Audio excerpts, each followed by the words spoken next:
Good evening, everybody. The Ottumwa boys basketball team is turning the corner as they have won 3 in a row thanks to the solid guard play of Jaquan Bridges and Andrew Curran, who have used their speed and shooting to break open games. I think they're finally starting to get it and, apply what they're learning to the game, which is good to see. The Kirksville girls will host Battle tomorrow night at 7:30. Over the last 4 games, Kirksville has averaged 7 more points per contest because the players are starting to realize that it's okay to miss. We've talked a lot about what that means and what a good shot is.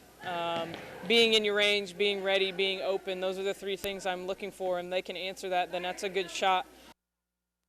The Scotland County girls looked impressive last night as they beat Schuyler County 56-41.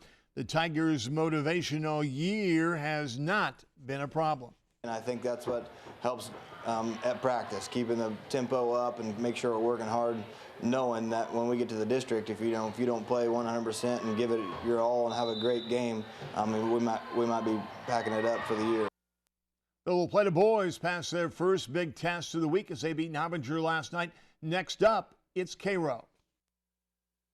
At this time of year, you want tough games. You want to have games that help you get better for district, and it's a non-conference game, and you want that to prepare you for those tough conference games later down the road.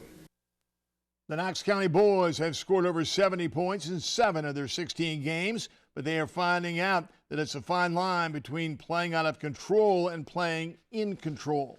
At the same time, you don't want to hold them down too much because these kids are predicated on making plays, so we got to find a happy medium in between the two. In college basketball, the Truman State men are in first place in the GLVC West. Tomorrow, they will host Drury. The teams are a lot alike. They run that motion kind of similar to what we do, and a lot of moving pieces. We just got to do a good job of being solid defensively on all those guys because they can all hurt you. The Truman State women will start the doubleheader. Well, it should be a battle in the paint. Truman State freshman guard Sloan Tata could be a difference maker. She had 11 assists in a game last week, and she has averaged in double figures in points the last 3 games. She's starting to play with a lot of confidence. She's starting to carry herself that way and really starting to play like a veteran. I mean, some of that's just getting a lot of minutes and being forced to do those things, but she's really doing a lot of nice things for us. In college basketball, 10 seems to be the magic number for Missouri. They face Mississippi State tonight.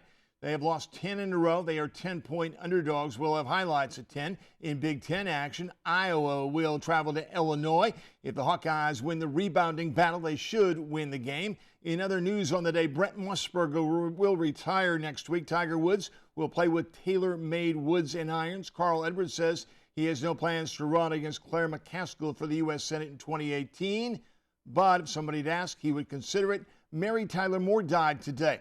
Let's all celebrate life and remember what Chuckles the Clown said. A little song, a little dance, and a little seltzer down your pants. Teresa is up next with final weather. Stay with us.